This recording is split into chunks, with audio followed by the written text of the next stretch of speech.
समाज समाजको रूपान्तरण भनेको त सडकमा देख्नुहुन्न राजा आऊ देश बचाऊ भनेर त्यत्रो चाहिँ आन्दोलन त्यत्रो युवाहरू कोड गर्न खोजेको कुरा चाहिँ जस्तो चाहिँ तपाईँले आफ्नो संस्कृति मनाउँदै गर्दाखेरि हैन तपाईँ जेल जानुपर्छ भने तपाईँलाई कतिको मिठो लाग्छ यस्तो भैँसीले पनि दिन्छ नि सर भैँसीले दिन्छ भैँसीले दिन्छ बाख्राले दिन्छ भैँसीले पनि दिन्छ गाईले पनि दिन्छ कुण्ठित गरेको थियो जनताको अधिकारलाई दशराम सर तपाईँले झुट बोल्दै हुनुहुन्छ जनताको बोल्ने अधिकारलाई तपाईँहरू के अब फेरि टपक्क टिपेर राजा ज्ञानेन्द्रलाई नै ल्याउने हो कि अर्थात् अरू अप्सनहरू छ तपाईँहरू यहाँले भन्नुभयो जस्तो चाहिँ समय सान्दर्भिक अगाडि बढ्नुपर्छ गतिशील समय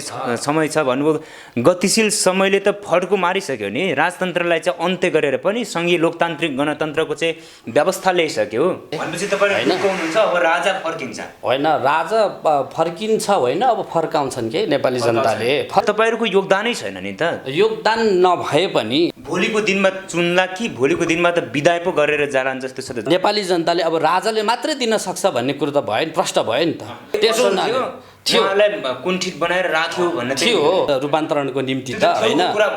सक्थ्यो हुन्थ्यो त्यो जरुरी थियो आवश्यक त थियो होइन यो कुराहरू संशोधन हुँदै आउँथ्यो कि जस्तो ठिक छ विदाई चाहिँ अब राष्ट्रिय प्रजातन्त्र पार्टीलाई होइन अब यो गणतन्त्र धारमा उभिएका यी कुलङ्कार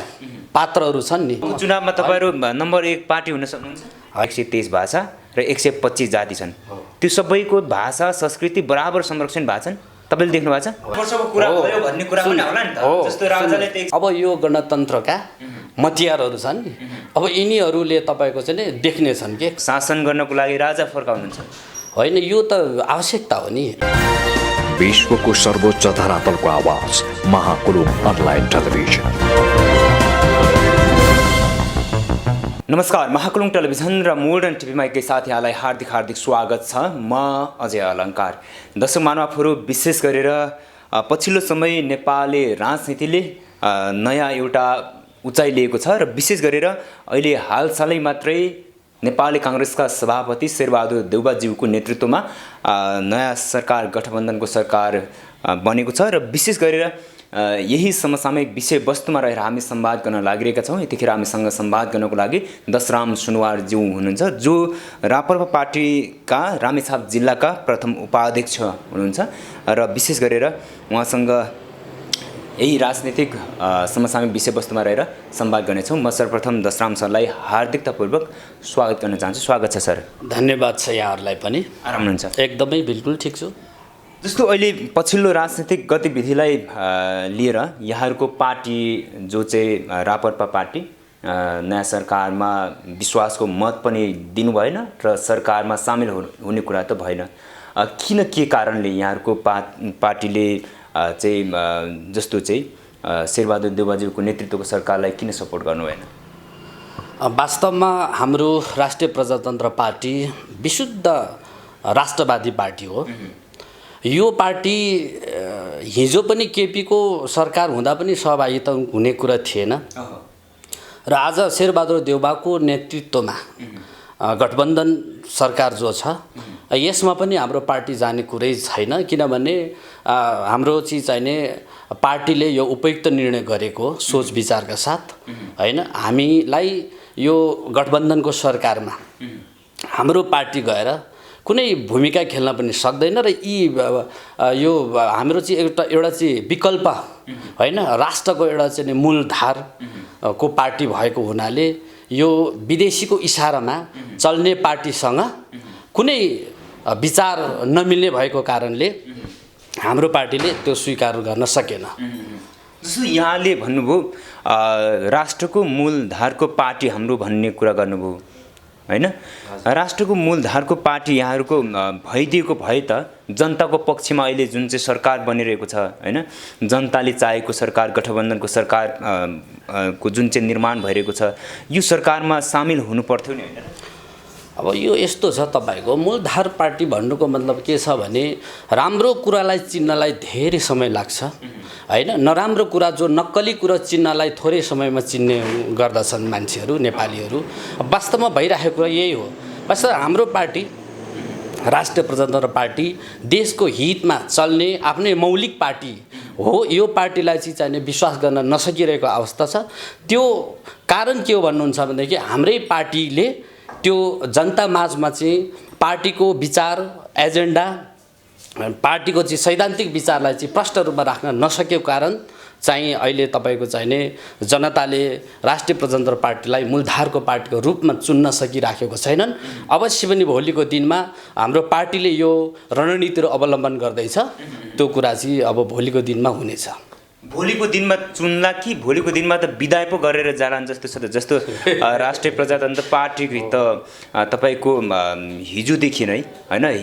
हिजो अस्ति भर्खर उदाएको पार्टी होइन, वर्षौँ भइसक्यो। तर पनि अहिले जो चाहिँ लोकतान्त्रिक संहिता लोकतान्त्रिक सङ्घीय गणतन्त्र स्थापित भइसक्दाखेरि जुन चाहिँ राप्रपा पार्टीले उठाएका एजेन्डाहरू चाहिँ पुराना छन् होइन, जसले गर्दाखेरि जनताले सपोर्ट गरिरहेका छैनन् भन्ने बुझाइ छ आम जनताको। कसरी तपाईँ यसलाई चाहिँ विश्लेषण गर्नुहुन्छ? अब विदाई चाहिँ अब राष्ट्रिय प्रजातन्त्र पार्टीलाई होइन, अब यो गणतन्त्र धारमा उभिएका यी कुलङ्कार पात्रहरू छन् नि, यिनीहरूको चाहिँ अब हुँदैछ। नेपाली जनताले यो चाँडै गर्दैछन्, अब 1.5 वर्ष मात्रै बाँकी छ भनेपछि अब फेरि तपाईँहरू के देशमा शासन गर्नको लागि राजा फर्काउनुहुन्छ? होइन, यो त आवश्यकता हो नि। अहिले नेपाली जनताले महसुस गरेको कुरा हो होइन, तपाईँले पनि महसुस गर्नुभएको छ होला सायद यो क्वेसन गर्दै गर्दाखेरि। अब नेपालमा अब अहिले कति वर्ष भयो तपाईँको गणतन्त्र स्थापना भइसके पश्चात भएका गतिविधिहरू राष्ट्रको बारेमा कुनै त्यस्तो काम हुन सकिराखेको छैन। त्यति मात्र होइन, साधारण आवश्यकता आधारभूतका कुराहरू पनि परिपूर्ति गर्न सकिराखेको छैन। जस्तो चाहिँ तपाईँको एउटा एजेन्डाकै हिसाबले हेर्ने हो भने जस्तो नेपालमा संहिता लागू हुँदैछ प्र्याक्टिसमा होइन, कार्यान्वयनमा जाँदैछ, धर्मनिरपेक्षताको कुरा आयो होइन, विभिन्न चाहिँ तपाईँको समानुपातिक समावेशीको कुरा आयो, महिला कोटाको कुरा आयो, दलित कोटाको कुरा आयो। यो त तपाईँहरूको राजा हुँदाखेरि 140 वर्षसम्म राजाले शासन गर्दाखेरि त यो कुराहरू त थिएन नि त सर, होइन? एक्ज्याक्टली तपाईँले भने जस्तै केही महसुस जनताले गरिराखेको चाहिँ हो, तर वास्तवमा अहिले कुरो मात्रै हो। हिजो प्र्याक्टिकल रूपमा भइराखेको थियो, जनजातिको सहभागिता पनि त्यत्तिकै रूपमा थियो हिजो राजाको पालामा हेर्नुहोस् होइन। विभिन्न ठाउँ निकाय सहभागिता अहिलेसम्म कहाँ देख्नुहुन्छ तपाईँ? मलाई प्रष्ट रूपमा बताइदिनुहोस् त। जस्तो 2007 सालमा चाहिँ राणा शासनको अन्त्य भइसके पछाडि लगभग अहिले 40औँ प्रधानमन्त्रीको रूपमा शेरबहादुर देउबाज्यू जो नेपाली काङ्ग्रेसका सभापति 5औँ पटक प्रधानमन्त्री हुँदै गर्दाखेरि 40औँ प्रधानमन्त्रीको रूपमा उहाँ आइराख्नु हुँदाखेरि त्यहाँ जनजातिको छोरा कोही प्रधानमन्त्रीको नाममा देख्नुहुन्छ? मनिषमान श्रेष्ठ लगभग 6 महिना भएको बाहेक, त्यो पनि अपवादमा भएको बाहेक कोही देख्नुहुन्छ? त्यो चाहिँ यस्तो छ, फुत्तै आउँछु भनेर मिल्दैन होइन। यो राजनीतिक संस्था पुरानो संस्था, यो संस्था भनेको नेपाली जनताको एकदम धेरै महत्त्वपूर्ण संस्था हो। यो संस्थामा जनजातिले हिजो काम गर्न नरुचाएको अवस्था पनि थियो। जनजातिलाई आजको दिनमा पनि तपाईँ भन्नुहुन्छ भने जनजाति आफै पनि त्यो राजनीतिक संस्थामा आएर काम गर्न रुचाउँदैनन्। यदाकदा कोही छन्, कोही हुनुहुन्छ होइन, तर कोही आउँदै हुनुहुन्छ, उहाँहरूले ठाउँ त पाइसक्नु भएको छ। जस्तै चाहिँ एमालेमा सुभाष नेवाङलाई तपाईँ देख्न सक्नुहुन्छ होइन। त्यस्तै तपाईँको चाहिँ अब अरू पार्टीमा पनि तपाईँको चाहिँ अब जनजाति मात्रै होइन कि तपाईँको चाहिँ जनजातिभन्दा अझ दलितको कुरा गरौँ होइन। दलितको पनि तपाईँको चाहिँ नेपाली काङ्ग्रेसको शीर्ष स्थानमा तपाईँको चाहिँ नेताजीहरू हुनुहुन्छ होइन। तर त्यो एउटा कुरा के छ भने तपाईँको हिजो अघि तपाईँले क्वेसन गर्दै हुनुहुन्थ्यो, हिजो पञ्चायतकालीन जो राजाको शासनकालमा जनजातिको स्थान थिएन, त्यो हेरेर अहिले धेकैयौँ गुणा तपाईँको चाहिँ जनजाति दलितहरूको स्थान सुनिश्चित भएको छ भन्ने कुरा जुन उठाउनु भयो तपाईँले। तर आज तपाईँको हिजोकोदेखि तपाईँको जनजातिको राजनीतिक क्षेत्रमा कति महत्त्वपूर्ण छ भन्ने कुरा चाहिँ हामीले केलाउने हो भनेदेखि तपाईँको जनयुद्धकालमा पनि तपाईँको प्रचण्डले तपाईँको जनजातिहरूको काँधमै टेकेर उहाँ अगाडि बढ्नु भएको। तर त्यो समयमा पनि तपाईँको जनजातिले म आफूले नेतृत्व गर्छु नि त यो जनयुद्धको होइन, विचार लिएर तपाईँको चाहिँ जो नेपाली सर्वहारा वर्गको नेतृत्व लिएर म अगाडि बढ्छु भनेर उहाँले आफूले प्रयास गर्नुभएको भए त्यो असम्भव थिएन। तर हामी जनजातिले त्यो कुरामा चाहिँ हामी आफै पछाडि परेको छौँ। हिजो पञ्चायतकालीन समयमा तपाईँ देख्नुहुन्छ विभिन्न जनजातिका जस्तै पद्मसुन्दर लावती 5 थरको उहाँ चाहिँ तपाईँ विभिन्न समयमा विभिन्न मन्त्रालय सम्हाल्दै आउनुभएको हो होइन। उदाहरणको रूपमा बुद्धिमान तामाङलाई तपाईँ देख्न सक्नुहुन्छ होइन। हिजोको समयमा हुनुहुन्थ्यो उहाँहरू र आजको समयमा त्यही रेसियोमा त्यही अनुपातमै हुनुहुन्छ होइन। आज आएर तपाईँको चाहिँ धेरै जनजातिको चाहिँ प्रधानमन्त्री नेतृत्व गर्नुभएको छ भन्ने त छैन नि त होइन। यो नाराले मात्रै ठुलो चिज चाहिँ प्रभाव पार्ने अवस्था होइन। व्यक्ति आफैले पनि समुदाय आफैले पनि यसलाई जनजातिहरूले आफैले कोसिस गरेनन्, त्यो ठाउँसम्म पुग्न सकेनन्, उहाँहरूको चेतनाले नै भ्याउँदैन पुग्दैन भन्ने तपाईँको तर्क रह्यो। अब चेतनाले नभ्याउने कुरा चाहिँ हुँदैन, तर चेतनशील गराउने जो एउटा चाहिँ माध्यमको चाहिँ अलिकति अभाव रह्यो हिजोको दिनमा पनि होइन। आज तपाईँको चाहिँ चेतनशील चाहिँ तपाईँ फर इक्जाम्पल एउटा मात्रै म इक्जाम्पल दिन चाहन्छु तपाईँलाई कुलमान घिसिङ हजुर होइन जो जनजाति समुदायको हुनुहुन्छ। त्योभन्दा अगाडि 18 घन्टा 21 घन्टा लोड सेडिङ हामी नेपालीले भोगिरहेका थियौँ काठमाडौँ उपत्यकाभित्र होइन। र नेपालीलाई चेतना पनि थिएन कि हाम्रो विद्युतले पुगेको नै यति नै हो भन्ने थियो त्यतिखेर। जब ऊ चाहिँ विद्युत प्राधिकरणको चाहिँ प्रमुखमा आउनुभयो त्यस पछाडि लगभग तपाईँको 4 करोड चाहिँ नाफामा पनि लगेको छ अहिले होइन। विद्युत चाहिँ 1 सेकेन्ड पनि लोड सेडिङ गराउनु भएको छैन भनेपछि त्यो ठाउँ उपयुक्त ठाउँ यदि पायो भने त जनजातिले पनि गर्दा रहेछन् नि भन्ने एउटा उदाहरणको रूपमा चाहिँ तपाईँ लिनुहुन्छ कि लिनुहुन्न? अब एउटा समुदायमा मात्रै होइन त्यसकै एउटा चाहिँ होइन निष्पक्ष इमान्दारिता चरित्र बोकेको अनि नलेज त्यत्तिकै दक्ष होइन कुलमान घिसिङ अहिले हाम्रो सामु उभिनु भएको छ। यो हामीले मात्रै होइन सारा इन्टरनेसनल अन्तर्राष्ट्रिय क्षेत्रले नै कुलमान घिसिङ चाहिँ यति क्षमतावान व्यक्ति हो भनेर भनेको पनि हामीले सुनिराखेको छौँ होइन। त्यसो हुनाले नेपालमा तपाईँको चाहिने जनजातिको हकमा चाहिँ अलिकति इमान्दारिता होइन चाहिँ पाइन्छ। आफूले देखेको आफ्नो कार्यक्षेत्रभित्र मैले के काम गर्नुपर्छ भन्ने कुराले चाहिँ इमान्दारी साथ पालना गरेको चाहिँ हामीले देख्छौँ। इभन कुलमान घिसिङ त एउटा फ्रन्ट लाइनमा आउनु भएको छ, त्योभन्दा पछाडि बसेर अरू निकायमा काम गर्ने जनजातिहरूले पनि राम्रै इमान्दारीका साथ काम गरेको चाहिँ हामीले देख्न पाउँछौँ होइन, त्यो देखिएको छ। त्यसो हुनाले फेरि जनजाति मात्रै सक्षम भन्ने कुरा चाहिँ होइन। अब नेपाली समाजमा हरेक नेपाली सक्षम हुनु जरुरी छ, सक्षम पनि छन् होइन। यो समाजको गतिशीलतालाई अगाडि बढाउनको निमित्त एउटा चरित्रको निर्माण गर्नुपर्ने हुन्छ होइन। त्यो चरित्र चाहिँ आज हरेक नेपालीमा छैन के। चरित्रको मुख्य कारण चाहिँ राजतन्त्र हो भन्न मिल्छ कि मिल्दैन? जस्तो 140 वर्ष त राजतन्त्र यहाँ चाहिँ नेपालमा थियो होइन, राजाले शासन गरेकै हो होइन। त्यो हिसाबले चाहिँ राजतन्त्र त्यसको मूल जड चाहिँ त्यसको मूल कारण चाहिँ भन्न मिल्छ कि मिल्दैन? अब तपाईँको राजतन्त्र हो मात्रै भनेर पनि यो त्यति अर्थ नहोला होइन। सबै पाटो सबै क्षेत्रमा सबैजनाको सम्मिश्रण हुनु पर्यो यसमा होइन। सबैजनाको सहभागिता सबैजनाको तर्क विचारहरू संयोजन हुनुपर्छ होइन मान्यता पाउनलाई र नेपाली समाजको नेपालीहरूको चरित्र निर्माणको चाहिँ एउटा जड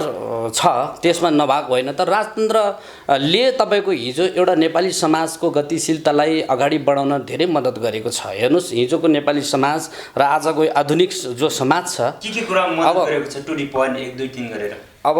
हिजो तपाईँको के थियो भने गाइडलाइन एकदम राम्रो थियो हेर्नुहोस् होइन। अभिभावक राजाको आफ्नो अभिभावकको हैसियतमा बस्नु हुँदाखेरि नेपालीलाई तपाईँको चाहिने संस्कार तपाईँको चाहिँ एउटा परिवारबाट सुरु हुनुपर्छ होइन। परिवारभित्रैबाट संस्कारको तपाईँको चाहिने ऊर्जा हुनुपर्छ भन्ने हिसाबले तपाईँ त्यो कोणबाट तपाईँको चाहिने परिवारभित्र नै तपाईँको चाहिँ आफ्नो होइन अब बालिकाहरूलाई आफ्नो छोराछोरीलाई भाइ भतिजोहरूलाई त्यो संस्कारमा बस्नुपर्छ भन्ने एउटा चाहिँ त्यो जग थियो। आज तपाईँको चाहिने स्वतन्त्र अवस्थामा त कुण्ठित गरेको थियो जनताको अधिकारलाई। दशराम सर तपाईँले झुट बोल्दै हुनुहुन्छ। जनताको बोल्ने अधिकारलाई होइन, जनताको चाहिँ भाषा संरक्षण गर्ने अधिकारलाई, जनताको चाहिँ संस्कृति संरक्षण गर्ने अधिकारलाई होइन, एक भाषा एक भेष होइन, हाम्रो नेपाल हाम्रै देश भन्ने एकात्मक राज्य सत्ता भनेर चाहिँ जुन चाहिँ एक किसिमको चाहिँ टीका टिप्पणी पनि भइरहेको छ नि, त्यो खालको जनतालाई कुण्ठित पार्ने खालको चाहिँ राजतन्त्र थियो। त्यसको चाहिँ तपाईँको नेपाली जनताले आम नेपाली जनताले चाहिँ आन्दोलनबाट राजतन्त्रलाई चाहिँ अहिले परसम्म पुर्याएको छ। फेरि तपाईँहरू त्यसलाई नै बिउटान खोजिराख्नु भएको छ होइन? होइन, हाम्रो पार्टी निरन्तरतासहितको परिवर्तन हो होइन। अहिलेको आधुनिक परिवेशमा आवश्यकता पर्ने कुरालाई आत्मसात गर्दै त्यो पार्टीले बोकेको सिद्धान्तलाई अङ्गीकार गर्ने हो। त्यसको मतलब हिजो तपाईँको कुण्ठित भयो जुन एउटा चाहिँ सवाल उठाउनु भयो तपाईँले, यो बिल्कुल गलत छ। समाज भनेको बिस्तारै चाहिँ रूपान्तरणै हुँदै जाने कुरा हो होला। हिजो तपाईँको हिजोको समय केही कुराहरू घटी कमी थिए, विकासको कुराहरूमा थियो होइन। अब पाठशालाहरू त्यति साह्रो तपाईँको स्थापना भइ नसकेको अवस्था थियो, तर एउटा दुईटा हुँदै त थियो नि। तपाईँले चाहिँ एउटा उदाहरण, हिजो तपाईँको राणा शासनकालमा पनि अब त्यहाँको त्यो बेलाको प्रधानमन्त्रीहरूले पनि तपाईँको चाहिँ माध्यमिक स्कुलहरू धेरै ठाउँमा चाहिँ स्थापना गरेको अवस्था थियो, किनभने अवस्था नै त्यही थियो। त्यो बेला तपाईँको चाहिँ युनिभर्स विश्वविद्यालय खोल्नुपर्छ भन्ने समय नै थिएन कि तपाईँको, त्यो समयको माग हो नि त, परिवेश हो नि त होइन। अब हामीभन्दा पाश्चात्य विद्वान दार्शनिकहरूको तपाईँको हामीले त्यसको बारेमा पनि हामीले अध्ययन गर्दाखेरि हिजो उहाँहरूको समाजलाई कसरी रूपान्तरण परिवर्तन गर्नुपर्छ भन्ने कुराको चाहिँ ठुलो सन्देश उहाँहरूले दिनुहुन्थ्यो। त्यो सन्देशलाई चाहिँ त्यहाँको पात्रहरूले चाहिँ प्रयोग गर्दै तपाईँको त्यो समाज परिवर्तनलाई चाहिँ तपाईँको चाहिँ आफ्नो चाहिँ हृदयदेखि तपाईँको लागि परेको हामी देख्छौँ। र आज युरोप मुलुकहरूको समाज हेर्नुहोस् त कति विकसित भएको छ। तर हाम्रो नेपालमा पूर्वीय दर्शनहरूको खाँचो थियो त्यो बेलामा पनि। हेर्नुहोस् त्यो पूर्वीय दार्शनिकहरूले तपाईँको चाहिने समाजलाई कसरी रूपान्तरण परिवर्तन गर्नुपर्छ भन्ने कुराको तपाईँ सन्देश दिन नसकेको अवस्था। यद्यपि लक्ष्मीप्रसाद देवकोटा भन्नुहोस्, माधव घिमिरे भन्नुहोस् होइन, विभिन्न तपाईँको चाहिने कविहरू हुनुहुन्छ, उहाँहरूले पनि समाजलाई राणा शासनले गरेको अत्याचार विरुद्धमा कसरी सङ्घर्ष गर्ने होइन। अनि तपाईँको चाहिने अब विविध अब तपाईँको चाहिने कविहरू अब नाटककारहरूले चाहिँ विभिन्न सन्देश दिएको छ। त्यो हामीले त्यो शिक्षा तपाईँको चाहिने अब स्कुलमा गएर प्राप्त गर्नुपर्ने हुन्थ्यो होइन। तर त्यो शिक्षा प्राप्त गर्दै गर्दाखेरि त समाजमा त्यो भइराखेको समस्याप्रति उजागर गरेको सन्देशलाई हामीले चाहिँ हुबहु पालन गर्न सकेनौँ कि। स्कुलमा पढेको शिक्षा एउटा हो, व्यवहारमा चाहिँ लागु अर्कै भयो कि तपाईँको होइन। स्कुलमा त शिक्षै पढाएको थिएन। अहिले नै तपाईँले भन्नुभयो संस्कृत बाहेक चाहिँ त्यतिखेर संस्कृत विद्यालय चाहिँ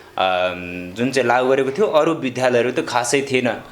होइन। त्यो सुरुवातमा तपाईँको चाहिँ नि जे समय सापेक्ष अनुसार चल्ने कुरा हो होइन। त्यो चाहिँ किनभने अब यहाँ चाहिँ अब बाहुन अब जो चाहिँ नि उच्च जातका चाहिँ नि बाहुन होइन प्रविधि हाबी भएको थियो, त्यसलाई चाहिँ हामीले स्वीकार्नुपर्छ।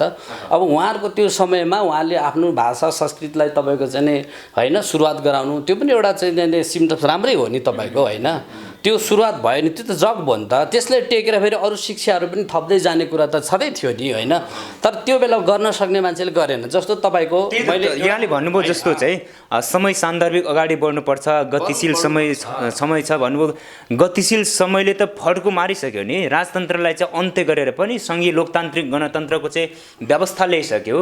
यहाँको जनताले त त्यो आन्दोलन गरेर त्यत्रो चाहिँ 19 दिने आन्दोलन, 10 वर्ष जनयुद्ध, 17,000ले चाहिँ बलिदान पछाडि आएको हो नि त। यो त 2-4 जनाले ल्याएको होइन। जसले गर्दाखेरि यो चाहिँ स्वीकार्नुहुन्छ कि हुन्न तपाईँहरू? होइन, अब यो परिवर्तन भन्ने कुरा चाहिँ कस्तो हुन्छ भने रगतो खोला बगाएर पनि हुन्छ होइन। आफ्नो विचारलाई प्रष्ट होइन जनता सामु पुर्याएर पनि हुन्छ। मदन भण्डारीको विचारले भन्नको तात्पर्य चाहिँ जनताको लगानीबाट आएको भन्ने, जनताको योगदानले चाहिँ अब यो नेपालमा तपाईँको जो जनयुद्धको जगमा भएको परिवर्तन भनेर तपाईँले सङ्केत गर्दै हुनुहुन्छ होइन। तर के हो भनेदेखि अब यो जनयुद्ध चाहिँ चाहिने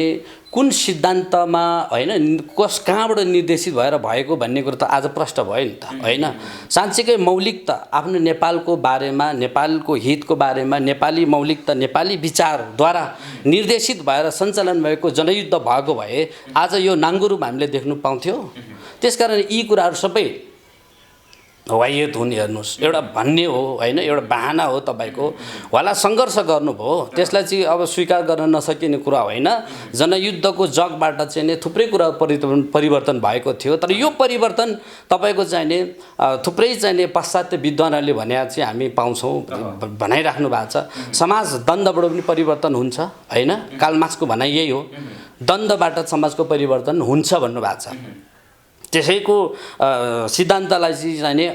अङ्गीकार गरेर जनयुद्ध सुरु भएको भन्न पनि हामीले सक्छौँ होइन। तर समाज द्वन्द्वबाट मात्रै हुन सक्दैन नि। समाजको रूपान्तरण भनेको तपाईँको विचार विमर्श, अन्तर्क्रियात्मक होइन अध्ययन, यी कुराहरूबाट पनि हुन्छ नि तपाईँको होइन। शान्तिपूर्वक पनि हुनसक्छ नि त। हामीले विचार मन्थन गर्दै जाँदा होइन त्यो कुराहरू पनि गर्न सकिन्छ। सांसदलाई मैले कोट गर्न खोजेको कुरा चाहिँ जस्तो अहिले परिवर्तन जसरी आए तापनि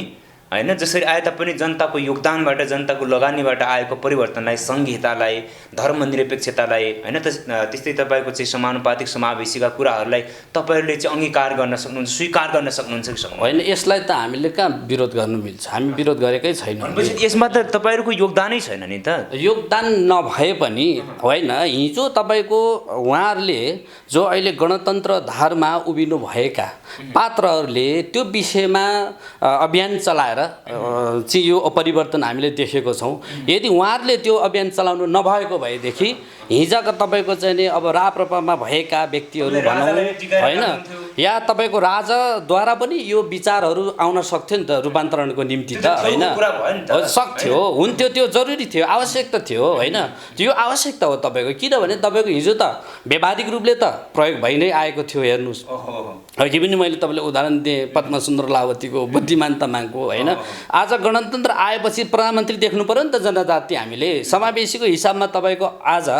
समावेशीको नाममा तपाईँको चाहिँ धेरै तपाईँको चाहिँ आफ्नो नातावाद होइन त्यसपछि तपाईँको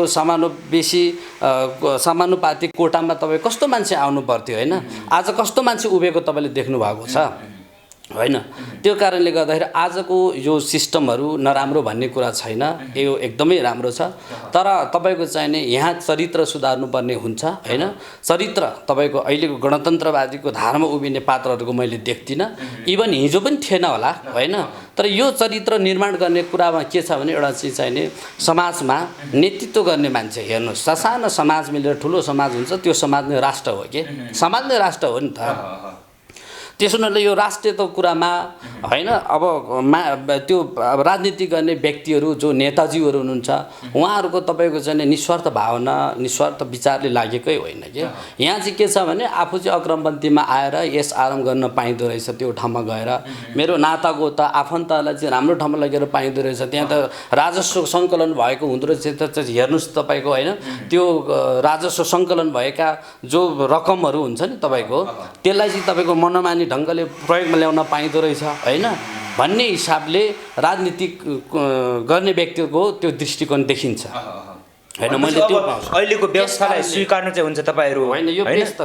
स्वीकार्नुहुन्छ अब यदि यहाँले भन्नुभयो अहिलेको सरकार जस्तो केपी शर्मा ओलीको नेतृत्वको सरकार भए पनि अर्थात् शेरबहादुर देउबाज्यूको सरकार नेतृत्वको सरकार भए पनि हाम्रो सामेल हुने चाहिँ हाम्रो चाहिँ मूलधारको होइन पार्टी भएको कारणले गर्दाखेरि हामी सामेल हुँदैनौँ भन्नुभयो यदि यहाँहरूको अब नेतृत्वमा सरकार गठन भए अर्थात् गर्न सक्नुहुन्छ भने तपाईँहरू के अब फेरि टपक्क टिपेर राजा ज्ञानेन्द्रलाई नै ल्याउने हो कि अर्थात् अरू अप्सनहरू छ तपाईँहरू होइन यस्तो छ टपक्क टिपेर भन्दा थुप्रै माध्यमहरू छन् होइन अब त्यो माध्यम चाहिँ के छ भने पहिलो कुरो त नेपाली जनता हो अब अहिलेको स्थिति तपाईँ देख्नुहुन्छ भने कालै लाग्दो स्थिति छ हेर्नुहोस् परिवर्तनको नाममा होइन नेगेटिभ परिवर्तनहरू छन् अहिले होइन विकास एउटा तपाईँको चाहिने सडक खानेपानी होइन त्यो मात्रै होइन औद्योगिक क्षेत्र विस्तार गर्ने मात्रै होइन कि हरेक नेपालीको चरित्र अघि पनि मैले चरित्रको बारेमा निकै पटक उच्चारण गरेँ तपाईँको यसको सम्पूर्ण समस्याको जुन चाहिँ निकास चाहिँ राजाले दिन्छ भन्ने राजाले मात्रै दिने कुरा हुँदैन तर आजको दिनमा तपाईँको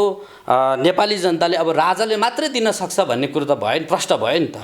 अब तपाईँको हेर्नुहोस् त दुई त्यहाँ प्राप्त गरेको सरकार जो 5 वर्षको लागि जनताले ल तपाईँ विकास गर्नुहोस् अस्थिरताको सरकार भयो अब स्थिरताको सरकार भयो भने चाहिँ नेपालमा चाहिँ कायापलट हुन्छ भनेर होइन जनताले चाहिँ एमाले पार्टीलाई होइन तपाईँको 2/3 मत दिएको हो कि होइन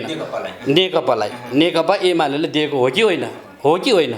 हो त्यो 5 वर्षको कुरा भयो भन्ने कुरा पनि होला नि त जस्तो राजाले त 140 वर्षसम्म शासन गर्दाखेरि त केही गरेन हैन यो त 5 वर्ष मात्र यो कास्टिङ पनि हुन सक्छ भन्लान् फेरि अर्कोले तर्क दिएर अब यो तपाईले यो भन्न दिनुस् मलाई यो 2/3 को सरकारको म्यान्डेट 5 वर्षको थियो नि त तर आज तपाईको चाहिँ नि यो सहकारीमा मार्केटिङ काम गर्नेहरू आज देखिन्छ भोलि हुँदैन हो त्यहाँ चाहिँ तपाईको 2 दिन 1 दिनमा तपाईको चाहिँ नि त्यहाँ कर्मचारीहरू चाहिँ परिवर्तन भइराखेको हुन्छ नि सजिलोसँगले त्यसै गरी आज चाहिँ नेपालमा प्रधानमन्त्रीको पनि त्यही प्रकारले परिवर्तन भइराखेको छ होइन सहकारी संस्था जस्तो राजनीतिक संस्था होइन देख्नुभयो नि तपाईँले यस्तो प्रकारले देश विकास हुन्छ देशको जनताको हितमा चल्न सक्छ सरकार त्यसो हुनाले हिजो भयो आज भएन भन्न खोजेको मैले होइन यहाँलाई मैले के निवेदन गरौँ भने तपाईँको हिजो तपाईँको एउटा चिज चाहिँ नि उदाहरण दिन्छु यो वीर अस्पताल हेर्नुहोस् होइन अब तपाईँको एसएलसी बोर्डको स्थापना भन्नुहोस् तपाईँको होइन अनि तपाईँको चाहिँ विभिन्न योजनाहरू विकासहरू जो राष्ट्रिय गौरवको आयोजनाहरू छन् तपाईँको महेन्द्र पथ हेर्नुहोस् महेन्द्र राजमार्ग हेर्नुहोस् हिजो तपाईँको राजाको पालामा भएका होइनन् दीर्घकालीन विकास भएको होइन भयो कि भएन त्यही वीर अस्पतालमा आजको आधुनिक समाजमा अब यो लोकतन्त्र जो गणतन्त्रको जुन एउटा समाज छ आज अहिलेको चिज चाहिँ नि हामी त्यो समाजको व्यक्ति पनि त्यो वीर अस्पतालमा गएर उपचार पाइराखेको छौँ नि तपाईँको होइन अनि हिजो सुरुवात नभएको होइन धेरै राम्रो सुरुवात भएको अब तपाईँको विभिन्न औद्योगिक क्षेत्रहरू जो अब तपाईँको विराटनगर मिल होइन तपाईँको चुरोट कारखानाहरू हेर्नुहोस् हिजो तपाईँको डोल्मा घडी तपाईँको जुन हामी लगभग तपाईँले एउटा चिज चाहिँ स्मरण गराउँ म त्यस्तै 12-13 वर्षको थिएँ हुँदो हो होइन त्यतिखेर तपाईँको चाहिँ एभ्रिडे ब्याट्री होइन त्यसपछि तपाईँको डोल्मा घडी बहुत प्रख्यात थियो होइन हामी रेडियोबाट तपाईँको विज्ञापन सुन्न पाइन्थ्यो होइन यो डोल्मा घडी चाहिँ नेपालमा बनेको एकदमै राम्रो छ एभ्रिडे ब्याट्री नम्बर 1 ब्याट्री हो भनेर हाम्रै नेपालको उत्पादन हो नि हिजो सुरुवात त गर्नुपर्ने कुरो त्यही हो नि त होइन विज्ञान र प्रविधिको खाँचो हो विशेष होइन अब विज्ञान र प्रविधिको तपाईँको परिपूर्ति गर्न सकियो भने सबै कुराले तपाईँको चाहिँ सहज हुँदै जाने कुरा पनि छ तर आज तपाईँको चाहिँ जो उत्पादनमुखी कुरा छ होइन अब production of knowledge and application भन्छ एउटा भनाइ है हाम्रो नलेज उत्पादन गर्न हामीले खोज्दैनौँ के तपाईँको खालि बाह्य कुरामा भर पर्ने हाम्रो चाहिँ नि हिजोदेखिको बानी लगभग भयो तपाईँको जसरी तपाईँको चाहिँ नि 46 साल पछिको तपाईँको परिवर्तन 46 साल पछाडि त झन् तपाईँको हाम्रो आन्तरिक उत्पादनहरूलाई चाहिँ ठप्पै पारे हेर्नुहोस् आन्तरिक विचारलाई चाहिँ तपाईँको चाहिँ नि मडारेर तपाईँको चाहिँ विदेशी विचारलाई एकहोरो तपाईँको चाहिँ नि त्यही विचारमा हिँड्ने पात्रहरू जन्मे के नेपालमा यस कारणले आज हामी जस्तो तपाईँको र भोलिका सन्ततिहरूले पनि दुःख पाउने कुरा निश्चित छ होइन त्यसको मतलब मैले भन्न खोजेको हिजोको उदाहरण हेरौँ हिजो महेन्द्रले गरेको कामहरू हेर्नुहोस् तपाईँ कति चाहिँ वैज्ञानिक थियो होइन अब त्यो कुरा त्यो वैज्ञानिक थियो भनेर आज फेरि महेन्द्रै ल्याउनुपर्छ भन्ने पनि भन्न खोजे अब त महेन्द्र त जन्मिँदैन जन्मिन्छ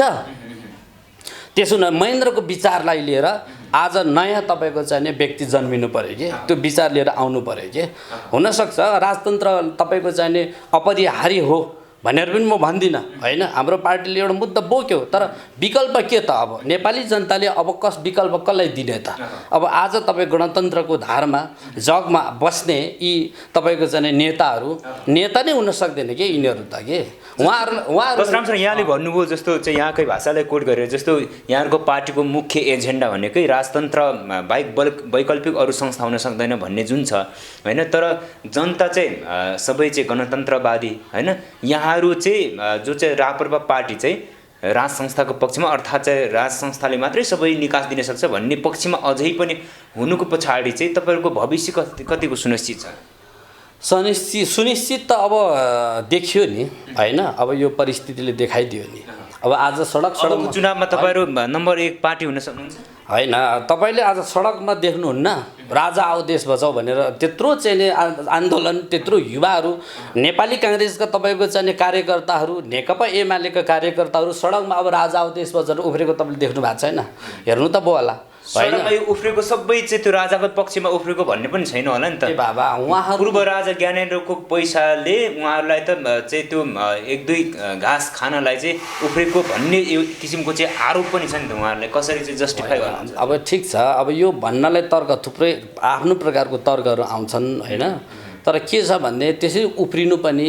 युवाहरू आक्रोशित भएर त्यसै उफ्रेको होइन नि युवाहरू धेरै सोच विचारको साथ मात्रै अगाडि बढ्ने हो कि अब राजा फर्किन्छ होइन राजा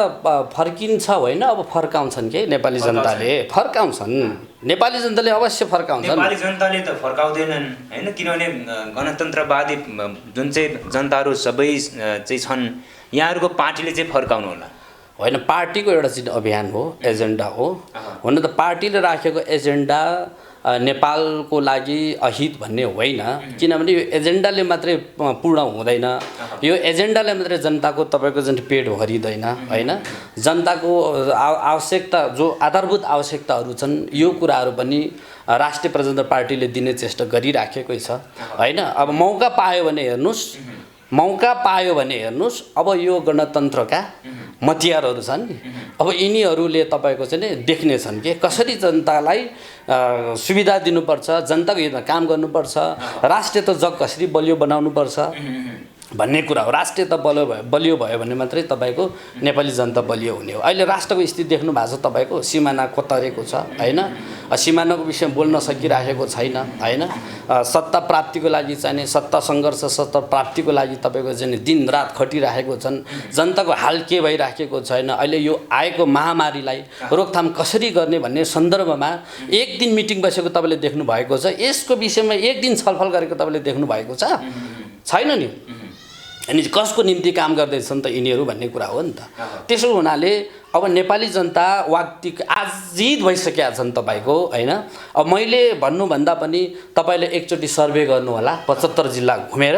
त्यसपछि त्यहाँको जनताको इच्छा चाहना माग के रहेछ भन्ने कुरा तपाईँले देख्नुहुन्छ। यो एमाले र काङ्ग्रेसलाई भोट दिने हात म खुकुरीले काटेर छिनाइदिन्छु, यति साह्रो चाहिँ तपाईँको आत्मग्लानी भइरहेको छ नि हेर्नुहोस् होइन। त्यसो हुनाले अब राम्रा कामहरू पनि भएको छन् भन्ने कुरा जुन चाहिँ यहाँले नै गर्नुभयो अहिले जुन चाहिँ सङ्घीय लोकतान्त्रिक गणतन्त्रमा पनि होइन, तर केही कामहरू चाहिँ बाँकी छन् भन्ने कुरा आयो। जस्तो अब त्यसको निकास चाहिँ राजाले नै दिन्छ भन्ने कुरा यहाँले गरिसक्नु भए पछाडि जस्तो यो अलिकति मेरो साम्प्रदायिक क्वेसन जस्तो पनि हुन सक्ला, तपाईँलाई लाग्न सक्ला होइन। जस्तो राजा यदि तपाईँहरू चाहँदै हुनुहुन्छ, फर्काउँदै हुनुहुन्छ, ज्ञानेन्द्र नै फर्काउनु पर्छ भन्ने छ कि अरू जो कोही चाहिँ राजा ल्याउनुपर्छ भन्ने हो? अब हाम्रो पार्टीको माग भनेको राज संस्था हो, राज संस्था है। अब राज संस्थाभित्र अब तपाईँको चाहिँ जो पनि बन्न सक्छन् होइन, जो पनि अब व्यक्ति नै तोक्ने अवस्था हुने, यो त संस्थामा व्यक्ति तोकिँदैन कि होइन। त्यसो हुनाले अब राज संस्थाको पद्धति त एक किसिमको प्रक्रिया त जो चाहिँ राजा आफ्नो बुवा हुनुहुन्छ होइन, बुवा यदि हुनुहुन्न भने बितेर जानेपछि सिधै जेठा छोरालाई चाहिँ राजा घोषणा गर्ने जुन शासन प्रणाली थियो नि, त्यो अनुरूप त अब ज्ञानेन्द्र शाह पछाडि चाहिँ 12-16 होइन तपाईँले चाहनुभएको सोचिराख्नुभएको? अब धेरै जनताहरूको पनि यो प्रश्न मनमा उब्जिएको छ। तपाईँले जसरी प्रश्न गर्नुभयो एकदम धेरै नेपालीको मनलाई होइन समेटेर मनमा उब्जिएको क्वेसन के होला मलाई थाहा छैन, उहाँ आफ्नो ठाउँमा एकदम ठिक हुनुहुन्छ होइन। व्यक्तिगत कुरा हो, मान्छे कसरी जिउन पाइन्छ, जिउन सकिन्छ भन्ने मौलिक अधिकार यो चाहिँ संविधानले नै तपाईँ कोड गरेको कुरा हो। यसमा कसैको व्यक्तिगत चरित्रप्रति औँला उठाउनु मिल्दैन। त्यसो हुनाले नराम्रो भनेको छुइनँ मैले चाहिँ, मेरो क्वेसनको मतलब चाहिँ जस्तो अब तपाईँलाई नेपालको निर्माता होइन राज संस्था भन्नुहुन्छ, अर्थात् पृथ्वीनारायण शाहलाई मान्नुहुन्छ होला होइन। सुरुमा पृथ्वीनारायण शाहलाई मान्दै गर्दाखेरि त्योभन्दा विगतका चाहिँ किराँतकाल, लिच्छविकाल होइन, त्यस पछाडि गोपाल वंश, महेशपाल वंशलाई चाहिँ कतिको सम्झनुहुन्छ, ती 32 पुस्ता शासन गर्ने राजाहरूलाई कतिको सम्झनुहुन्छ, यलम्बरलाई कतिको सम्झनुहुन्छ, नेपालको पहिलो किराँती राजालाई। अब उहाँको चाहिँ नेपाल बनाउनुमा योगदान सिंहको पनि भाँच्नु भएको छैन भन्ने तपाईँहरूको तर्क हो कि अर्थात् के हो? उहाँहरूलाई सम्झेन भने होइन नेपाल अधुरो हुन्छ र उहाँहरूको सम्झना हरेक नेपालीले गर्नुपर्छ होइन। किनभने हिजोको स्थितिलाई हेरेर र आजको स्थितिलाई हेरेर फरक छुट्याउने होइन, हिजोको धारातलमा उभिएर त्यो धारातलबाट चाहिँ निर्मित आजको जग हो के होइन। त्यसो हुनाले हिजोको समय सापेक्ष अनुसार जे भइराखेको थियो, हिजो त तपाईँको चाहिँ एउटा मानव सभ्यताको विकासको क्रमलाई तपाईँले हेर्नुहोस् त, हामी पनि यति चेतनशील थियौँ नि, हामी थियौँ होइन। कन्दमूल खोज्दै खाएर हिँड्ने हो नि त हामी। बाँसको टुङ्गो थिएन, घाँसको टुङ्गो थिएन, कपासको टुङ्गो थियो, हामीले के लाउने भन्ने चेतना नै थिएन नि होइन। हिजोको इतिहासलाई कोट्याउने भए त, कोट्याउने हो भने होइन, हिजो एकदम आनन्द आउँछ हिजोको इतिहासलाई हामीले सम्झिने भए। त्यो बेलाको निस्वार्थ कुरा थियो कि मानव आफ्नै तरिकाले जिउन पाउने, मानव बिचको सम्बन्ध प्रेम अत्यन्तै सुमधुर थियो होइन। आज मैले तपाईँलाई अघि भने कि तपाईँको विकास खानेपानी पुग्नु, बत्ती बल्नु, सडकको चाहिँ विस्तार हुनु विकास होइन कि। विकास भनेको तपाईँको चाहिँ हरेक व्यक्तिको होइन सम्बन्ध मानव भनेको के हो मानवप्रतिको बुझाइ स्पष्ट हुनु पर्यो अनि मानवको कर्तव्य के हो त्योबाट चुक्नु भएन होइन त्यो कुराहरूमा चाहिँ हामी अडिनुपर्छ के अनि त्यो भइसकेपछि मात्रै तपाईँको के हुन्छ भने छिमेकी बिचको सम्बन्ध सुमधुर हुन्छ बुझ्नु भएन आज तपाईँ जानुस् त एउटा समाजभित्र अथवा एउटा छिमेकी बिचको सम्बन्ध एकदम टाढो छ दूरी टाढा छ के किनभने तपाईँको यो अहिलेको राजनीतिक व्यवस्थाले त्यो वातावरण सिर्जना गरिदियो हेर्नुहोस् है एउटाले अर्कोलाई मारपिट छ म एउटा प्रश्न तपाईँलाई भन्न चाहन्छु आज मुख्य प्रश्न के हो भनेदेखि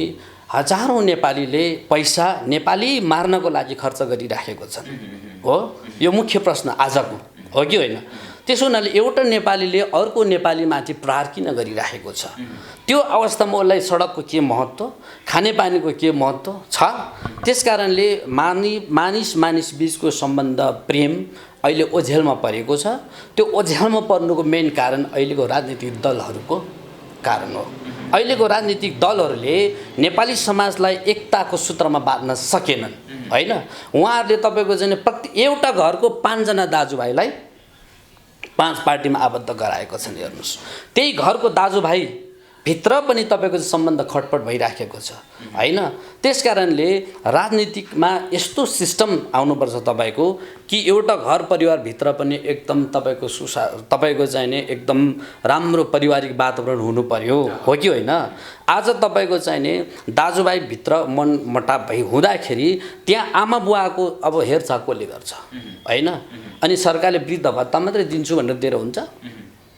त्यसो हुनाले मैले अलिकति गहिरो कुरा गरेँ तपाईँलाई होइन त्यसो हुनाले तपाईँको मेन कुरा चाहिँ के हुन्छ भने अनुशासन चरित्र समाजमा मानव सभ्यता मानवभित्रको कर्तव्य अनि मानिस के हो म को हुँ मैले के गर्नुपर्छ भन्ने अनुशासनलाई चाहिँ सरकारले एउटा पाटोबाट दृष्टिकोण दिनुपर्छ होइन राजनीतिक दलले त्यो प्रकारले तपाईँको चाहिँ अभियान चलाउनुपर्छ होइन भने तपाईँको जति नै ठुल्ठुलो विकासको कुरा गरे पनि जति ठुलो विकास भए पनि त्यो अर्थ छैन र अहिले नेपालमा भइराखेको विकास तपाईँको अहिले तपाईँ अदूरदर्शी विकास हो यो चाहिँ क्षणिक विकास छन् हेर्नुहोस् ग्रामीण भेगतिर धुले सडकहरू प्रत्येक घरमा पुग्नुपर्ने पुर्याउनु पर्ने अनि तपाईँको चाहिँ अब प्राकृतिक विपत्तिहरू तपाईँको चाहिँ को कारण कारक त्यही नै भइराखेको छ अनि मान्छे विकासको नाममा विनाश मात्रै होइन तपाईँको मृत्युसम्म भइराखेको छ होइन अब तपाईँको विभिन्न हिजो अस्ति सिन्धुपाल्चोक मेलम्चीको घटना हेर्नुभयो भनेदेखि धुले सडकको कारणले पनि एउटा चाहिँ हो भन्नेको चाहिँ विभिन्न आवाजहरू उठाइराखेको छन् होइन त्यसकारणले यस्तो खालको चाहिने दुःखद कुराहरू आज नेपालमा यो परिवर्तन सकारात्मक परिवर्तनको जरुरी छ नकारात्मक परिवर्तनको जरुरी छैन यो नकारात्मक परिवर्तनलाई प्रश्वास दिने काम चाहिँ अहिलेको चाहिने सरकारले गणतन्त्रले दिइराखेको हुनाले हाम्रो चित्त बुझाइ यसमा छैन यहाँको पार्टी यदि नेतृत्वमा पुग्यो भने त्यो चाहिँ निकास दिन सक्नुहुन्छ भन्ने यहाँको ठम्मै छ त्यो अवश्य पनि हुन्छ किनभने हाम्रो त अभ्यास पनि छ जस्तो यहाँको पार्टी नेतृत्वमा यति लामो कालखण्ड बस्दै गर्दाखेरि जो तपाईँ र मैले चाहिँ बोलिरहेका भाषाहरू होइन हजुर बोलेर चाहिँ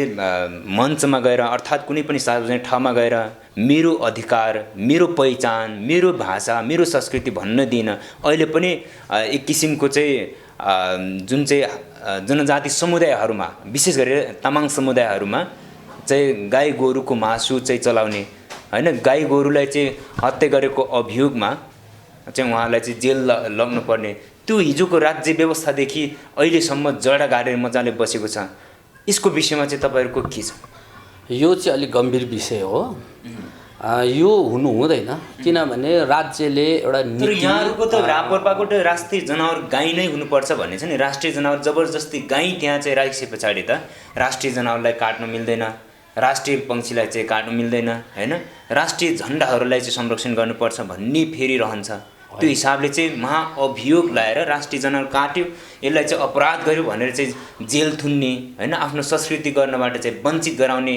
भनेको त लामो समयसम्म चाहिँ जुन चाहिँ राज्य व्यवस्था सम्हालेर चाहिँ बागडोर सम्हालेर बस्ने राज संस्था नै हो नि त यसको मुख्य जड त होइन हो हिजोको तपाईँको अवधारणाहरू केही कुराहरू सुरुवातीको समयमा त्यस्ता कुराहरू हुन गयो त्यही कुरा चाहिँ अनन्तकालसम्म हुनुपर्छ भन्ने छैन यदि छैन यदि उहाँहरू पनि आजको शासक बनेको भए यो कुराहरू संशोधन हुँदै आउँथे कि जस्तो ठिक छ तपाईँको कुरामा आउँछु तर एउटा कुरा तपाईँको हिजो पनि त तपाईँको समाजमा के थियो भनेदेखि मगर समाजमा तपाईँको चाहिँ भाउजू होइन मगर समाजमा सती जाने प्रथा थियो क्यारे होइन अब तपाईँको लिम्बूहरूको चाहिँ भाउजू र सानीमालाई चाहिँ आफैले बिहोर्ने चलन पनि थियो यो चलन पनि हिजोको शासकले यसलाई कटौती गर्दै लगेको हो नि त समय आउनु पऱ्यो समय सापेक्ष अनुसार थियो नि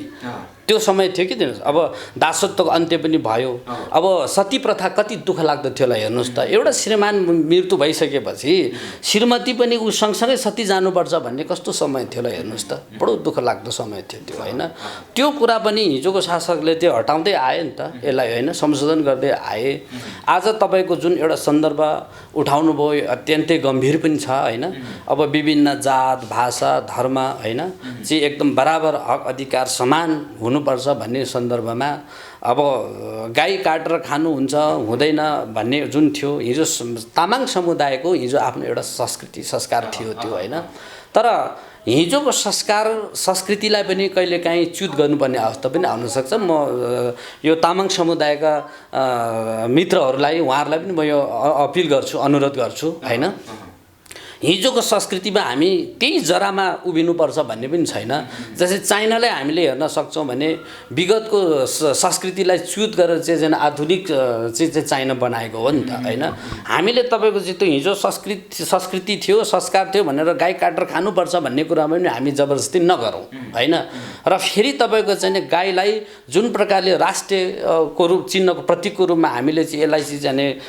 निर्णय गरौँ यसलाई चाहिँ राखौँ होइन यसलाई मान्यता दिउँ भन्ने छ यसलाई पनि हामी सहमति गर्न सकिन्छ किनभने एउटा चाहिँ मानवीय हिसाबले हामीले सोच्दाखेरि गाईले एउटा चाहिँ दुध दिने होइन दुध भन्ने कुरा यस्तो भैँसीले दिन्छ भैँसीले पनि दिन्छ गाईले पनि दिन्छ तर एउटा चिज चाहिने गाईलाई चाहिँ राष्ट्रकोमा एउटा प्रतीकको रूपमा राखौँ भनेर यदि हिन्दू धर्मावलम्बीहरूले गाईलाई चाहिँ आफ्नो धर्मको आधारमा यसलाई चाहिँ लक्ष्मीको रूपमा मानेर चाहिँ हामी राखौँ भनेर त्यो दृष्टिकोणबाट राख्नु पर्छ भनेर उहाँले भन्नुहुन्छ भने त्यो पनि गलत हुन्छ गलत हो नि त तर सहमतिको आधारमा हामीले गाईलाई राष्ट्रप्रतिको राखौँ होइन किनभने गाई भनेको दुध दिने चिज हो यो गाईलाई हामीले पालन पोषण गर्नुपर्छ त्यो पालन पोषण गरेर दुध दिनुहुन्छ उहाँले गाईको चिज चाहिँ नि अब अरू गाई पनि उत्पादन गर्नुहुन्छ दुध भनेको हाम्रो शरीरको लागि पोषण तत्त्व हो होइन यति पोषण हो होइन त्यो आधारमा यसलाई चाहिँ हामीले संरक्षण गर्नुपर्छ यसलाई काट्नु हुँदैन भनेर एउटा सहमतिमा गयो भने त्यो पनि हुनसक्छ त्यो सहमतिको खाँचो छ आज काट्नु चाहिँ मिल्दैन तर दुध दुहेर खाँदा बुढीमा भइसकेपछि बेच्न चाहिँ मिल्छ भन्ने चाहिँ अपराध हो कि होइन त्यो बेच्नु हुन्छ भनेर त्यो त निर्णय गर्नु पनि भएन नि त्यो त अब बुढी भएपछि उहाँहरूको संस्कृतिसँग जोडेको कुरा हो नि त यो त जस्तो मैले जोडेको कुरा चाहिँ तपाईँले अलिकति संस्कृतिसँग जोडेको कुरा जस्तो तपाईँ एउटा संस्कृति गर्नुहुन्छ होला जस्तो हिन्दू धर्मावलम्बीलाई हिन्दू धर्म नमान्नुहोस् है भन्न त हाम्रो अपराध हो नि त भन्न मिल्छ त मिल्दैन नि त होइन बुद्धको चाहिँ जो चाहिँ बुद्धको एकदमै भक्तहरूलाई होइन बौद्ध धर्मावलम्बीहरूलाई चाहिँ बौद्ध धर्म चाहिँ खराब है नमान्नुहोस् है भन्न मिल्नु र जो चाहिँ संस्कारमा चाहिँ उहाँहरूको चाहिँ एउटा पितृलाई पुज्दै गर्दाखेरि गोरुको टाउको चढाउने किसिमको हिजोको व्यवस्था होइन जतिखेर चाहिँ किराँत शासन मैले अघि गोपाल वंशको महिषपाल वंशको कुराहरू गरेँ होइन त्यतिखेरको बाजे बराजुको पालामा चाहिँ मिल्ने होइन बुवाको पालादेखि नमिल्ने बनाइदिएको त यो त रापरपाकै नेतृत्वमा तपाईँहरूकै पार्टीको एजेन्डा पनि हुनसक्छ होइन उद्धार अनि सुधारिएको समाज त्यसैको लागि त भनिन्छ हिजोको समाजमै हामी बस्यौँ भने होइन त्यो कसरी तपाईँको सुधारिएको समाज हामीले परिकल्पना गर्न सक्छौँ कतिपय कुराहरू तपाईँको भनिहालेँ नि अहिले तपाईँको चाहिँ नि तामाङ समुदायले तपाईँको गाई अझ उहाँहरूले भन्दा पनि अहिले मङ्गोल एउटा समूह मैले देख्छु कता कता होइन उहाँहरूले बोलिराख्नु भएको छ गाई काट्नै पर्छ गाई किन राख्ने यो क्षेत्री बाहुनकोले मान्ने धर्मको आधारमा गाईलाई चाहिँ राष्ट्रिय गाई भन्ने तामाङले काट्नु नपाउने आफ्नो संस्कृतिको चिज चाहिँ मार्गदर्शनमा हामी हिँड्नु नपाउने यो मौलिक अधिकार होइन भनेर क्वेसन पनि उठिराखेको अवस्था छ नि तर मेरै गोरुको 12 टक्का भने जस्तै आफ्नो समुदायले आफ्नो ढङ्गले डम्फु बजाउने हो भनेदेखि कहिले पनि सहमति हुन सक्दैन, समाज चाहिँ तपाईँको समकालीन समाज बन्न सक्दैन के तपाईँको। त्यसो हुनाले हामी त एउटै समाजमा छौँ नि, समुदाय फरक होला होइन, तर हामी खेल्ने डुल्ने घुम्ने आँगन एउटै छ, चाहे गरिब होस् चाहे धनी होस्, आँगन एउटै होस्, चाहे तामाङ होस् चाहे सुनवार, हामी सुनवार होइन, या तपाईँ अब कुलुङ राई होइन, नेवार लिम्बू जति पनि तपाईँको जाने जात जाति हुनुहुन्छ उहाँहरूको टेक्ने खेल्ने आधार त एउटै भूगोल छ, एउटै आँगन हो तपाईँको। त्यसो हुनाले साझा सहमति पनि कहिलेकाहीँ हामीले कायम गर्नुपर्छ, साझा सहमति हुनुपर्छ। साझा सहमति बनाउन के फरक पर्ला बाबा, के फरक पर्ला? त्यो ठुलो विकास पनि एउटा पहिचानको लागि हो, एउटा राष्ट्रको चाहिँ प्रतिको निम्ति हामीले त्यो चिज चाहिने। मैले कोट गर्न खोजेको कुरा चाहिँ जस्तो चाहिँ तपाईँले आफ्नो संस्कृति मनाउँदै गर्दाखेरि होइन तपाईँ जेल जानुपर्छ भने तपाईँलाई कतिको मिठो लाग्छ? होइन यस्तो कुरा छ, हुन त सन्दर्भ मिल्ला कि नमिल्ला, अब मैले एउटा कुखुरोको भाले पालेँ है, अनि त्यो भाले या मैले काटेर खानुपर्छ या त्यसलाई त्यत्तिकै पाल्दै पाल्दै आफ्नो अकाल गर्दै आफै मृत्यु होस्, त्यो सवालको कुरा भएन। या कसैले मैले बेच्छु होइन, मैले बेच्छु नि, अनि मैले कुखुराको भाले बेचे बापत होइन मैले रकम प्राप्त गरिराखेको हुन्छु। तर हामी के कहाँ कस्तो सोचमा हामी छौँ भने म भाले बेचे बापत मैले रकम प्राप्त गरेको छु, तर मैले खल्तीमा मैले त्यो रकम हालिसकेँ भालेको मूल्य लिएर, अनि भाले लिएर गयो भने हामी धुरु आँसु झार्छौँ क्या तपाईँको। भाले गयो, मैले पालेको दुःख यत्रो हुर्काएको, मेरै आँखा अगाडि मैले खानेकुरा चारो दिएको होइन, यो चाहिँ गाउँघरको भाषामा भालेले चारो दिएको, मैले हुर्काएको, मैले छोडेको, मैले चिजाने थुनेको, भालेसँगै हामी जिउँथ्यौँ। भालेको आवाज कुकुरी कहाँ भन्थ्यो, सायद उसले त्यो कुरा थाहा हुँदैन कि भालेले चिता बिहानीको प्रहरको समय यसले छुट्याइरहेछ भन्ने कुरा चाहिँ हुँदैन, त्यो महत्त्वपूर्ण कुरा हो। तर के छ भने उसले चाहिँ आफूले पालेको नाताले आँखा अगाडि देखेको कारणले गर्दा धेरै माया लाग्छ होइन, त्यो लिएको बजेट छ नि, रकम छ नि, त्यो भुल छ के, त्यस कारणले गर्दाखेरि त्यो गर्नु हुँदैन। मैले चाहिँ रकम लिएँ नि त यो भालेको बापत होइन, भनेको आफूले मन ठुलो पार्नुपर्छ। अब हाम्रो नेपाली आफ्नो निजी सम्पत्ति जस्तै गाई पनि आफ्नो निजी सम्पत्ति होइन, मैले एउटा उदाहरण मात्रै दिएको, मैले एउटा उदाहरण दिएँ कि तपाईँको चाहिने त्यो गाई तामाङ समुदायले हामीले संस्कृत काट्नै पर्छ भन्ने, हिन्दू धर्मावलम्बीहरूले यो चाहिँ हाम्रो धर्म अनुसार यो चाहिँ लक्ष्मी हो है, त्यसलाई काट्न पाउनु हुँदैन भनेर यताबाट त्यो खालको चाहिँ आवाज उठाउने, उता चाहिँ हाम्रो संस्कृति हो, संस्कार हो, हामी काट्नुपर्छ भन्ने कुरो कहाँ मिल्छ? कहिल्यै मिल्दैन। त्यसो हुनाले यसलाई चाहिँ तपाईँको चाहिँ गाइड गर्ने एउटा माध्यम चाहिन्छ, विश्वासिलो मान्छे एकदम चरित्र बोकेको व्यक्तिले त्यो खालको चाहिँ निर्णय दिनुपर्छ, तामाङ समुदायले नमान्ने कुरा। तर आज तपाईँको यो भएका शासकहरू जति छन् उहाँहरूले बोलेको कुरामा कुनै तुक नै छैन, आज बेलुकी एउटा कुरा भन्छ, भोलि फेरि अर्को कुरा गर्छ होइन, अनि तपाईँको समाज परिवेशलाई बुझ्दैन, समाजमा व्यक्तिहरूको अवस्था के छ, तामाङ समुदायको अवस्था के छ, सुनवारको के छ, यहाँ त कतिसम्म तपाईँको त्यो यस्तो नेता शासक हुनुहुन्छ तपाईँको नेपालमा कति जात जाति छन् भन्ने कुरा पनि थाहा छैन, हेर्नुहोस् थाहा छैन। अनि त्यस्ता नेताले अब यहाँको जनजातिको हितमा काम गर्छ भनेर पत्याउनुहुन्छ, त्यो ज्ञान छैन, मैले देखेको छु होइन। त्यसो हुनाले यसमा तपाईँको चाहिँ एउटा अभिभावकको खाँचो छ। फेरि कुरो जोडियो आजकै तपाईँले त्यो क्वेसन पक्कै गर्नुहुन्छ। अभिभावक भनेको हामी भन्दा पनि राज संस्था हो जसले साझा सबै जातको धर्मको होइन एउटा साझा होइन को रूपमा प्रतिको रूपमा राज संस्थाको। अब अन्तिममा पनि दशराम सर, अन्तिममा जाँदा जाँदै म तपाईँकै विषयलाई कोट गरेर ठ्याक्कै तपाईँकै जुन विषय तपाईँले चाहिँ वकालत गर्दै हुनुहुन्थ्यो त्यही विषयलाई कोट गरेर एउटै मात्र क्वेसन राख्न चाहन्छु। जस्तो विविधतामा एकता छ होइन, नेपाल 4 वर्ण 36 जातको साझा फुलबारी हो होइन, यो तपाईँहरूकै भनाइ हो, भन्दा पनि फरक पर्दैन। अब साझा फुलबारी त हो, विविधतामा एकता त छ होइन, तर तपाईँले भने जस्तै 2068 सालको जनगणनालाई मात्रै टेकेर कुरा गर्ने हो भने नेपालमा 123 भाषा र 125 जाति छन्। त्यो सबैको भाषा संस्कृति बराबर संरक्षण भएको छन्, तपाईँले देख्नु भएको छ? होइन, अब त्यो भाषा साझा फुलबारी भन्न मिल्छ? अब होइन, अब यो विविधतामा एकता यो समानता छ भन्न मिल्छ? यो भनाइ नेपाली समाजमा अत्यन्तै सान्दर्भिक भनाइ हो। हेर्नुहोस्, हिजो पृथ्वीनारायण शाहले 4 जात 36 वर्ण भनेको हो नि त्यतिखेर तपाईँको चाहिँ चार जातलाई हुन त कायम गरियो अरू जात कहाँ गए के भए होइन त्यसलाई चाहिँ न्याय दिने मान्छे थिएनन् पनि होला सायद थिए पनि होला या चार जात मात्रै कसरी भए तर पनि त्यति बेलाका नेपाली समाजमा नेपालीहरूले स्वीकार गरेर बसेर नेपाली समाज अत्यन्त असल समाज थियो हेर्नुहोस् त्यतिखेर थियो सबै त्यसो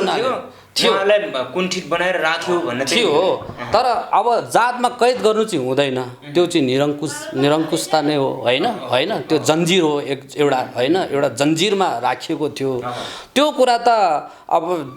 जस्तै राणा शासनलाई तपाईँको चाहिँ विरोधको रूपमा चाहिँ एकदमै कठोर हृदय लिएर चाहिँ गङ्गालाल होइन शुक्राचार्य शास्त्री धर्मभक्त माथेमा जन्मेनन् जन्मे कालखण्डमा विभिन्न कालखण्डमा जन्मिन्छन् हरेक व्यक्तिहरू जन्मिन्छन् होइन त्यो जन्मनुपर्छ त्यो समयले जन्माउँछ हेर्नुहोस् त्यसो हुनाले आज तपाईँको चाहिँ 68 सालको जनगणनालाई तपाईँले उल्लेख गर्नुभयो 123 जात कति भाषा भन्नुभयो 123 भाषा 125 जाति ल 125 जाति 123 चाहिने अब उहाँहरूलाई पनि आज हिजो 36 वर्ण 4 जात 36 वर्ण भने जस्तै 123 भाषा 125 जातको एउटा साझा फुलबारी नेपाल हो भनेर हामीले भन्न सक्नु पर्यो बनाउन सक्नु पर्यो तर जुन अभियानका साथ तपाईँको चाहिँ अहिलेको पोलिटिकल व्यवस्था छ अहिले होइन त्यसैलाई नै तपाईँको चाहिँ मध्यनजर गरेर समाजलाई तपाईँको चाहिँ त्यो परिकल्पनाबाट चाहिँ तपाईँको चाहिँ ल्याएको जुन एउटा अभियान्ताहरू अभियान छ त्यसलाई चाहिँ तपाईँको सकुशल हुबहु कार्यान्वयनमा ल्याउन सकिराखेको अवस्था छैन पक्कै पनि त्यसकारणले अझै पनि यदा कता यस्ता कुराहरूको अभाव छ होइन यो अभावका कुराहरूलाई चाहिँ अब तपाईँ हामी जस्तै चाहिँ एउटा युवाहरू जाग्नु पर्यो र म त भन्छु अन्तिममा भन्छु तपाईँलाई अहिलेको दलीय सरकार भन्दाखेरि अब युवाको अन्तरिम सरकार अब नेपालमा अपरिहार्य छ युवाको अन्तरिम सरकार अब तपाईँको अपरिहार्य छ युवाहरूले अब देश चलाउने हो युवाहरूले तपाईँको चाहिँ अब शासन गर्ने हो अनि मात्रै नेपालमा हामीले कल्पना गरेको छ नेपाल बन्न सक्छ त्यो परिवर्तनको महसुस नेपाली जनतालाई गराउन सकिन्छ होइन भने अब यो तपाईँको चाहिने अब 65 क्रस भएका अब एउटा चाहिँ उमेरको हिसाबले 65 क्रस भइसकेपछि हाम्रो यो मस्तिष्क विकास क्रम चाहिँ घट्दो हुन्छ कि होइन पक्कै पनि घट्दो हुन्छ यो घट्दो विकास क्रम छ मस्तिष्कको 65 क्रस गरिसकेपछि उहाँहरूले राम्रै गर्नुहुन्छ यो देशको लागि जनताको लागि भनेर हामी यदि सोध्छौँ भने त्यो मूर्ख हो हामी जस्तो शिक्षित मान्छे युवाहरू अहिले पढे लेखेका छन् हरेक तपाईँको वडामा +2 स्कुल स्थापना भइसकेको छ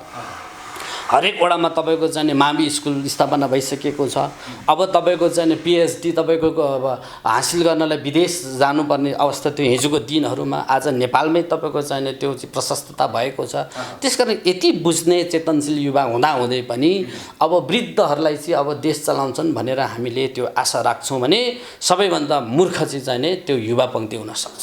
त्यसो हुनाले अब युवाहरू जागृत रहनुपर्छ भन्ने नै मेरो भनाइ हो हस् यहाँको महत्त्वपूर्ण यो समय र संवादको लागि विशेष धन्यवाद दिन चाहन्छु धन्यवाद चाहिँ यहाँलाई पनि यो हजुरको यो मिडिया महाकुलुङ अनि मोडर्न खबरलाई यो मेरो चाहिँ चाहिने अब